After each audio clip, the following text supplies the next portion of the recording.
Praise lord అండి. అందరూ బాగున్నారు కదా. వాక్యంలోకి వెళ్ళే ముందు చిన్న ప్రార్థన చేస్తాను. సర్వోన్నతుడ శివశక్తిమంతుడ కృపామయుడానికి లెక్కలేని స్తోత్రాలు నాయన ప్రభా. దయగల మా తండ్రి కృపగల దేవానికి లెక్కలేని స్తోత్రాలు ప్రభా. విరిగి నలిగిన హృదయమును దయచే ప్రభా, మారు మనసు దయచే ప్రభా, రక్షణ భాగ్యమును దయచే ప్రభా, నిన్ను స్థుతించే భాగ్యము మాకు దయచేయమని అడుగుచున్నాను నాయన ప్రభా. ఆయన నీకు స్తోత్రాలు, నీకు వందనాలు నాయన ప్రభా. వాక్యము విని విడిచిపెట్టేవారుగా కాకుండా ప్రభా, వాక్యమును గ్రహించే మనసు, వినగలిగే చెవులను మాకు దయచేయమని అడుగుచున్నాము నాయన ప్రభా. వాక్యంను అనుసరించే భాగ్యమును దయచే ప్రభా. వాక్యం ఎడల ప్రభా మేము నియమను విధేయతను కలిగి జీవించటకు సహాయం చేయమని అడుగుచున్నాను నాయన ప్రభా.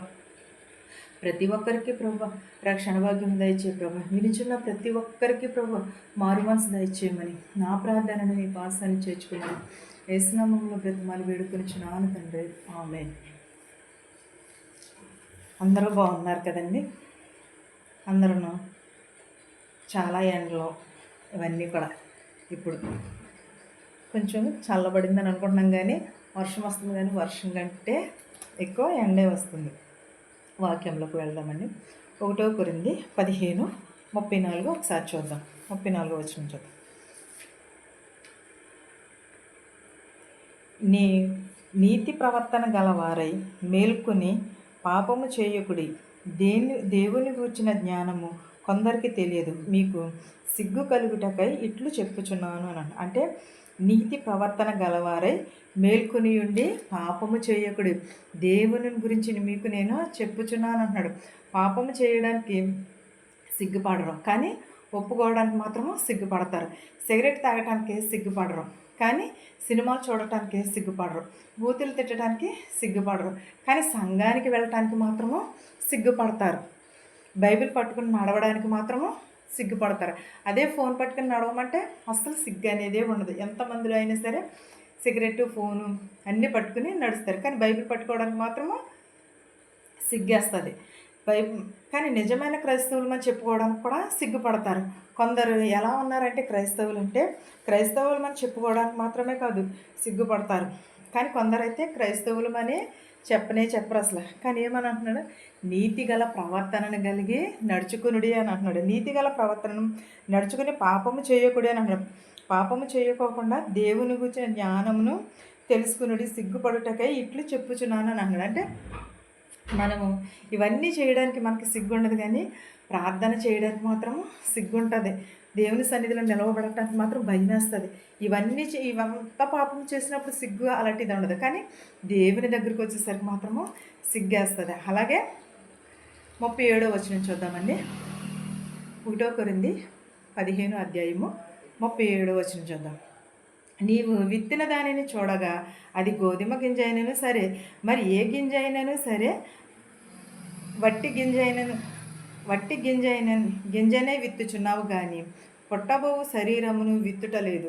అయితే దేవుడే నీ చిత్త ప్రకారము నీవు విత్తిన దానిని శరీరము ఇచ్చును, మరియు ప్రతి విత్తనమునకు దాని శరీరం ఇచ్చుచున్నాడు.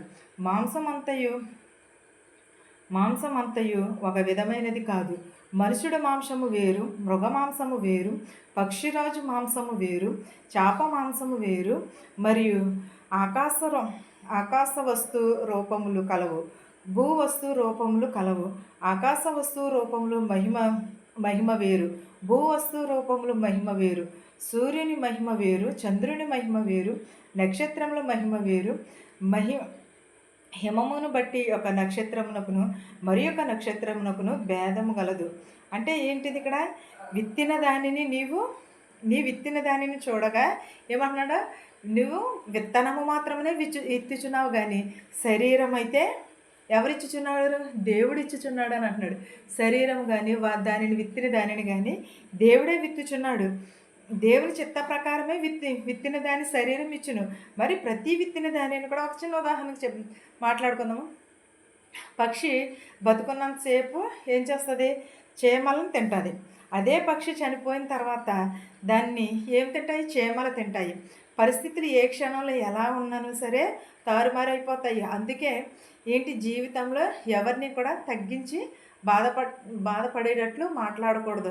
ఇవాళ నువ్వు శక్తివంతంగా ఉండవచ్చేమో, కానీ కొంతకాలానికి నీ శక్తి అంతా ఏమైపోతుంది, క్షీణించిపోతుంది. నీ బలమంతా ఏమైపోతుంది, క్షీణించిపోతుంది. అప్పుడు నువ్వు ఎలాంటి స్థితిలో ఉంటావు, చచ్చిన దాని వలే ఉంటావు. చచ్చిన దాని వలే ఉండి నువ్వు మళ్ళీ లేవగలదువా? మళ్ళీ నీవు లేవలేవు కదా. అలాగే దేవుడు ఏమన్నా విత్తనము విత్తినది చచ్చి మరి మళ్ళీ శరీరమును ఇది ధరించుకున్నాను. ఏ విత్తనమైనా సరే విత్తినది ఒట్టి గింజనే విత్తుచున్నాం, కానీ దాని శరీరం దాన్ని బట్టి దేవుడు ఇచ్చుచున్నాడు అన్నాం. మనము నిజమైన క్రైస్తవులము కూడా అంతే కదా. మనము జీవించుచున్నాము, బ్రతుకుచున్నాము, దేవుని ఎడల భయమును భక్తిని కలిగి ఉంటున్నాము. కానీ ఎలా ఉంటున్నాము మనం? క్రైస్తవులు అని చెప్పుకోవడానికి సిగ్గు, దేవుని పాటలు పాడటానికి సిగ్గు, దేవుని సన్నిధిలో నిలవబడటానికి సిగ్గు. క్రైస్తవ జీవితం ముండ్ల పోరాటం లాంటిదే, నిజమే. క్రైస్తవ జీవితం ఎలాంటిది? ముండ్ల పోరాటం లాంటిది, కానీ పూలబాట అయితే కాదు. క్రైస్తవ జీవితం యుద్ధభూమి లాంటిది. కానీ అట్లాంటి స్థలం నుంచి కూడా క్రైస్తవ జీవితము క్షమించటము మంచి గుణమును కలిగి ఉంటుంది. క్రైస్తవ జీవితం క్షమించటము, శపించటము కాదు. క్రైస్తవ జీవితము ప్రేమను కలిగి ఉండాలి, పగ తీర్చుకోకూడదు. క్రైస్తవ జీవితం ప్రార్థించాలి, విమర్శించకూడదు. క్రైస్తవ జీవితం ఆత్మ సంపదను, ఆస్తులను సంపాదన కాదు, ఆత్మ సంపాదన మాత్రమే కలిగి ఉండాలి. నిజమైన క్రైస్తవులకు బాగా ఎలా ఉంటుంది? మొండ్ల బాట లాంటిది అని అంటున్నాడు దేవుడు. ఎప్పుడును కూడా ఏం చేయాలి? మనం మొండ్ల బాట అయినప్పుడు మనం మొండ్ల బాటను ఎవరు ఎంచుకుంటారు? ఎవరు ఎంచుకోరు. అలాగే దేవుడే ఇది ఎంచుకుంటాడు తప్ప, కానీ ఆయన ఎంచుకున్న దానిని బట్టి మనం వెదరకేయాలి. విత్తనాన్ని తినాలని చేమలు చాలా చూస్తాయి కదా. మొలకెత్తిన విత్తనాలను కూడా పక్షులు చూస్తాయి, మొలకెత్తిన విత్తనాలను కూడా పక్షులు కూడా చూస్తాయి. అన్నీ తప్పించుకుని ఆ విత్తనం ఏం చేస్తుంది? వృక్షమైనప్పుడు చేమలు, పక్షులు, పశువులు అన్నీ కూడా ఆ చెట్టు కిందకే, ఆ చెట్టు నీడ కోసమే వస్తాయి. జీవితం కూడా అంతే. ఏమైతే విత్తుతామో అదే కోస్తామన్నాడు దేవుడు. కోసిన దాన్ని, విత్తిన దానిని బట్టి దేవుడు మనకు ప్రతిఫలం ఇస్తాడు. జీవితం కూడా అంతే. ప్రతిఫలం వచ్చేంత వరకు కూడా వేచి చూడాలి. దానికి కావాల్సింది ఏంటది? ఓపిక మాత్రమే. ఓపికతో ఎదురు చూడాలి. మనసుకు తగిలిన గాయాలు ఎన్నో ఉండొచ్చు. మనిషి అప్పుడు గాయం తగిలినప్పుడే బలంగా మారుస్తాడు. ఆ బలమే నీకు ధైర్యాన్ని ఇస్తుంది, ధైర్యమును పుట్టిస్తుంది. గాయాలు ఎప్పుడు కూడా నీకు అనేక పాఠాలనే నేర్పిస్తాడు. మనం ఎప్పుడు కూడా మర్చిపోకూడదు అనేకమైన పాఠ. కీర్తనలో ఉంటుంది కదండి, కీర్తనలో 119:71 ఉంటుంది. నీ కట్టడలను నేర్చుకున్నట్లు శ్రమ నొంది యుండుట నాకు మేలు. నీ కట్టడలను నేను నేర్చుకున్నట్లు శ్రమ నొంది యుండుటయే నాకు మేలు అని అన్నాడు. అంటే శ్రమలు వస్తూ ఉంటాయి, వాటన్నిటిని కూడా తప్పించుకొని మనము ఎదరికి వెళ్ళాలి. క్రైస్తవులు అంటే ఏంటది? ముళ్ళబాట అని చెప్పి ఉన్నాడు. క్రైస్తవులకి ఎప్పుడు కూడా పూలబాట కాదు. నీకున్న సమస్య దేవుడు ఏ దృష్టితో చూస్తున్నాడు? నీకు ఉన్న సమస్య చిన్న సమస్యే, కానీ ఇసుకరేణువంత సమస్య లాంటిది నీది. నీకున్న ప్రతి సమస్య కూడా దేవుడు తొలగించబోతున్నాడు. ఎప్పుడూ కూడా ధైర్యమును కలిగి ఉండు. ఎన్ని కష్టాలు వచ్చినా, ఎన్ని ఇబ్బందులు వచ్చినా సరే, ఎన్ని ఆటంకములు వచ్చినా సరే, నీవు ఎలా ఉండాలి? విశ్వాసంతో స్థిరంగా ఉండాలి, దృఢపడి ఉండాలి. నిజమైన క్రైస్తవుడి లక్షణం ఏమిటంటే స్థిరంగా ఉండటమే నిజమైన క్రైస్తవుడి లక్షణం అన్నాడు. నీవు కోరినది కంపల్సరీ జరుగుతుంది. దేవుడు నీకు సిద్ధపరిచే ఉంచాడు. ఏది నీవు కోరింది జరగలేదని దేవుని నిందించకు. నీకు ఎప్పుడు నువ్వు కూడా ఏది దక్కాలో దేవుడు ముందే నిర్ణయం తీసుకుని ఉంటాడు. ఒకటి దక్కలేదని అంతకంటే శ్రేష్టమైనది నీకు సిద్ధము చేసే ఉంచుతాడు. ఎప్పుడు నువ్వు కూడా దక్కలేదని ఇప్పుడు కూడా నువ్వు బాధపడకూడదు. శ్రేష్టమైనది నీకు సిద్ధం చేసే ఉంటాడు. ఎందుకంటే విశ్వాసము విడువక ప్రార్థించు, ఆయన నూతన కార్యంలో తప్పక జరిపిస్తాడు. అంతేగాని నాకు దేవుడు మేలు చేయలేదు, కీడే చేశాడని ఎప్పుడు కూడా అనుకోకూడదు. ఏమి విత్తుతామో అదే కోస్తాము.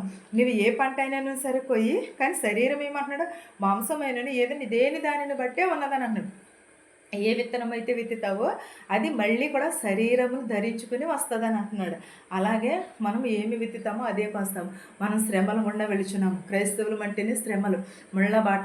కాబట్టి మనం దేవుడు తెలుసు మనకి ఏ సమయం అంది ఏది ఇవ్వాలో అప్పుడే ఇస్తాడు. అప్పుడు వరకు ఓర్పుతో సహనముతో ఎదురు చూడాలి.